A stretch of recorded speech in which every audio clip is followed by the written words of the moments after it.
ವಿಶ್ವ ಹಿಂದೂ ಪರಿಷತ್ ದಕ್ಷಿಣ ಪ್ರಾಂತ್ಯದ ವತಿಯಿಂದ ಆತ್ಮನಿರ್ಭರ್ ಭಾರತ ನಿರ್ಮಾಣದ ಅಂಗವಾಗಿ ಹನುಮಗಿರಿ ಕ್ಷೇತ್ರದಲ್ಲಿ ನವೆಂಬರ್ 22ರಂದು ಜೇನು ಕೃಷಿಯ ಕಾರ್ಯಾಗಾರ ನಡೆಯಲಿದೆ ಎಂದು ವಿಶ್ವ ಹಿಂದೂ ಪರಿಷತ್ ಮುಖಂಡ ಮುರಳೀಕೃಷ್ಣ ಹಸಂತಡ್ಕ ಹೇಳಿದರು.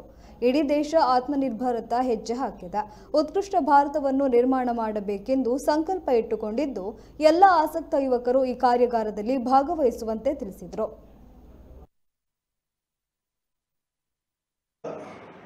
ಕೊರೋನಾ ಅಂತ ಮಹಾಮಾರಿಯ ಸಂದರ್ಭವು ಒಂದು ವಿಭಿನ್ನವಾಗಿರತಕ್ಕಂಥ ಜೀವನ ಶೈಲಿಯನ್ನು ರೂಪಿಸಿಕೊಳ್ಳುವತ್ತ ಧಾವಿಸ್ತಾ ಇದೆ. ಈ ದೇಶವನ್ನು ಆತ್ಮನಿರ್ಭರ ಭಾರತ, ಉತ್ಕೃಷ್ಟ ಭಾರತವನ್ನಾಗಿ ನಿರ್ಮಾಣ ಮಾಡಬೇಕು ಅಂತ ಈ ದೇಶದ ಅತ್ಯಂತ ಹೆಚ್ಚಿನ ದೊಡ್ಡ ಸಂಪನ್ಮೂಲ ಆಗಿರತಕ್ಕಂಥ ಯುವ ಶಕ್ತಿಯ ಮುಖಾಂತರ ಈ ಕೆಲಸವನ್ನು ಮಾಡಬೇಕು ಅಂತ ನಮ್ಮ ವಿಶ್ವ ಹಿಂದೂ ಪರಿಷತ್ ಯೋಚನೆ ಮಾಡಿದೆ. ವಿಶ್ವ ಹಿಂದೂ ಪರಿಷತ್ ಕರ್ನಾಟಕ ದಕ್ಷಿಣ ಪ್ರಾಂತದ ವತಿಯಿಂದ ಆತ್ಮನಿರ್ಭರ ಭಾರತದ ನಿರ್ಮಾಣದ ಅಂಗವಾಗಿ ಈ ಭಾಗದಲ್ಲಿ ಪುತ್ತೂರು ಜಿಲ್ಲೆಯ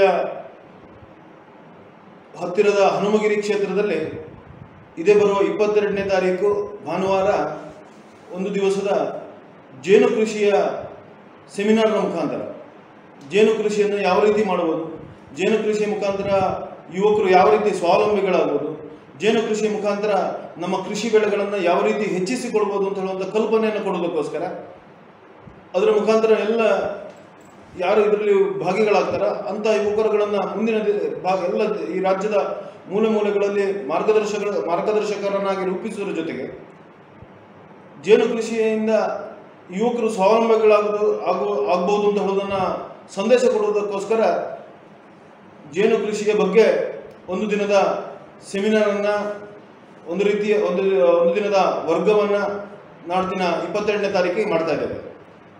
ಇಡೀ ದೇಶ ಇವತ್ತು ಆತ್ಮನಿರ್ಭರದತ್ತ ಹೆಜ್ಜೆ ಹಾಕ್ತಾ ಇದೆ. ಉತ್ಕೃಷ್ಟ ಭಾರತವನ್ನು ನಿರ್ಮಾಣ ಮಾಡಬೇಕು ಅಂತ ಸಂಕಲ್ಪವನ್ನು ಇಟ್ಕೊಂಡಿದೆ.